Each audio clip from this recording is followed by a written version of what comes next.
हिमायत नगर का इलाका हैदराबाद का वो इलाका है जो अमूमन बारिश के दौरान में कभी सुर्खियों में नहीं रहा।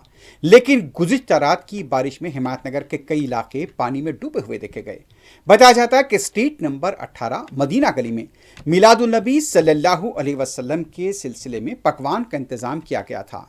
बारिश के दौरान पानी के बहाव से पकवान का सामान और देगचे बर्तन भी बह गए। मकानात में घुटनों तक पानी जमा देखा गया। मुकामी अवाम ने बताया कि हाइड्रा से पानी को रोकने वाली दीवार को मुनहदम करने की दरख्वास्त की गई थी, लेकिन उस दरख्वास्त पर कोई कार्रवाई नहीं की गई। रात देर गए तक यहाँ के मुकामी लोग मुसलसल मुतल्लिक़ हुकाम के साथ रब्ता करने की कोशिश करते रहे, लेकिन उनका कहना था कि हिमायत नगर में उनकी बात सुनने के लिए कोई तैयार नहीं था।